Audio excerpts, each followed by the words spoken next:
They promised him ownership. They promised him a revolution. But now, Bryson DeChambeau says they broke the deal. Breaking news tonight. The biggest star in LIV Golf is threatening to burn it all down. It started with the format change. Bryson publicly hated it. But sources say the real issue is money.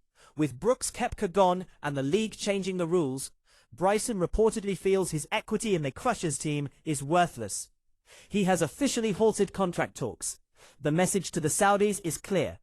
Fix it, or I'm going home to the PGA Tour. Bryson isn't just talking behind closed doors. He's posting clues in plain sight. I have the photo he posted to his Instagram story, a literal exit sign that he deleted 20 minutes later. Subscribe and hit the bell right now if you want to see the post that proves he's leaving. Let's analyze the picture. Here is why the 2026 season might be the last time we see Bryson in a LIV jersey. How tough was this decision? Very difficult. I mean, it's been weighing on everybody out here for the past couple of years. To understand the anger, you have to go back to the beginning. 2022, the war room. Before the lawsuits, before the mergers, Greg Norman sat across from Bryson DeChambeau and made a pitch. He didn't just pitch a paycheck, he pitched a lifestyle. The PGA Tour is a grind. Thursday to Sunday. Pro-Ams on Wednesday. Travel on Monday. If you miss the cut, you make $0. It is a hamster wheel that never stops. Norman offered an exit ramp. 54 holes. 3 days. Shotgun starts. You start at 1 p.m. You finish at 5:30 p.m. You have your mornings free. You have your evenings free. You have fewer weeks on the road. Bryson, this was the holy grail. He didn't want to be just a golfer. He wanted to be a creator. He wanted to film content. He wanted to experiment with single-length irons and 48-inch drivers. The 54-hole format was the engine that made his life possible. It was the contract's unwritten guarantee. Bryson looked Greg Norman in the eye and asked, "Is this format permanent?" The answer was yes. That handshake is why he signed. And that handshake is what is currently being erased. Money was a gigantic, it is the pretty much main reason besides family. So, what changed? Why is LIV suddenly desperate to play 72 holes like the dinosaurs on the PGA Tour? Enter Jon Rahm. When LIV signed Jon Rahm for a reported $500 million, they thought they were buying legitimacy. They thought they were buying the final nail in the PGA Tour's coffin. But they actually bought a Trojan horse. Jon Rahm never hated the PGA Tour format. He hated the PGA Tour management. He loves 72 holes.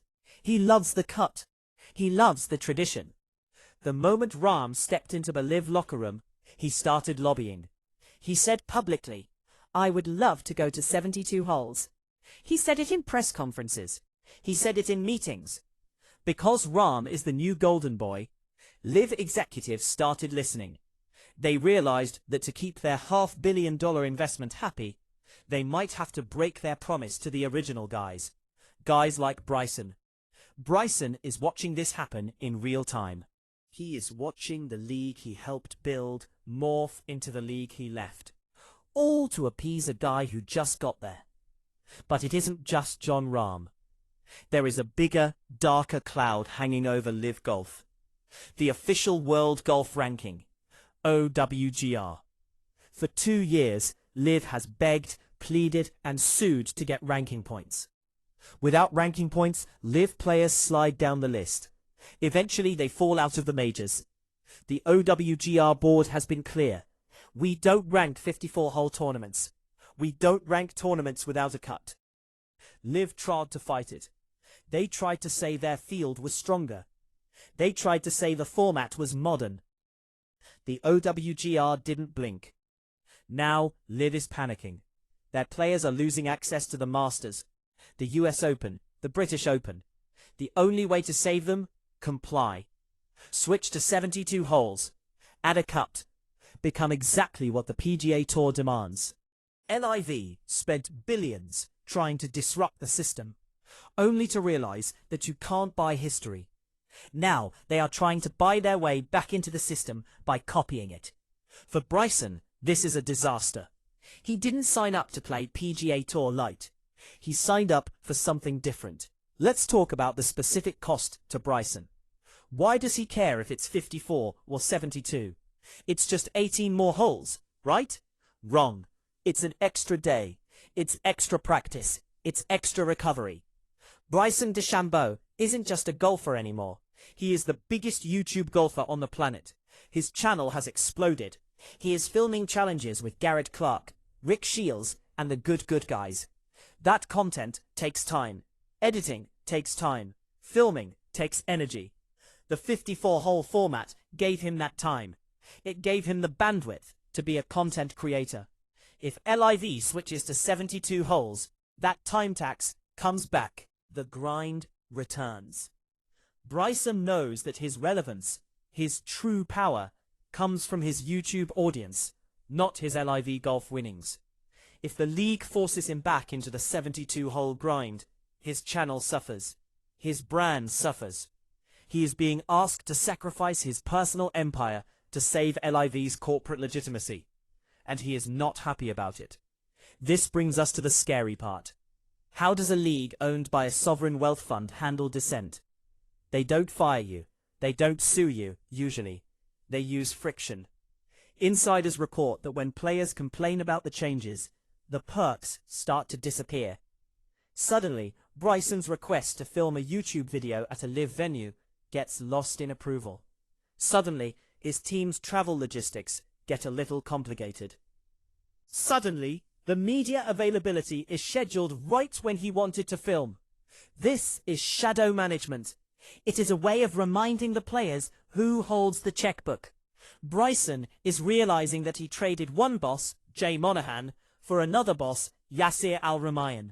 And this new boss has much deeper pockets and much less patience for complaints.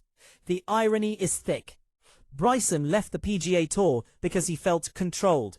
He wanted independence.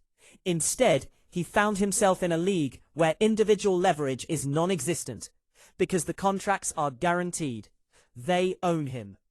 This is the lesson that every LIV player is learning the hard way. Golden handcuffs are still handcuffs.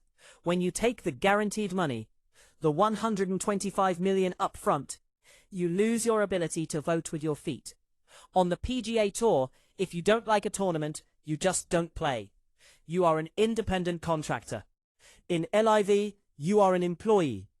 You play the format they say play. Bryson DeChambeau is a smart guy. He is a scientist. But he missed this variable in the equation. He calculated the money. He calculated the schedule. But he didn't calculate the loss of agency. The 72-hole shift is just the first domino. Next, it will be mandatory pro-ams. Then it will be more tournaments. The slope is slippery, and Bryson is already sliding down it. So, what does this mean for the future of LIV Golf? It means the revolution is over. If they switch to 72 holes, they are admitting defeat. They are admitting that the traditional way was the right way all along. They are admitting that 54 holes was a gimmick, not an innovation. LIV becomes just another tour. It becomes a tour with better music and louder shorts. But structurally, it is the same dinosaur they tried to kill. For a guy like Bryson, who prides himself on being a disruptor, playing in a copycat league is a blow to the ego. He wanted to change the game. Instead, the game changed him. So here is the verdict. Bryson DeChambeau's threat to quit isn't about laziness. It isn't about not wanting to play 18 more holes. It is about a broken promise. He signed a contract for a specific vision of the future. He sold his reputation for that vision. And now, the people who sold it to him are rewriting the terms and conditions in the middle of the night. He can't leave. The money is too big. The contracts are too tight. But the enthusiasm, the passion, that is gone. The scientist ran the experiment, and the results are in. You can buy a player's time, but you can't buy his trust.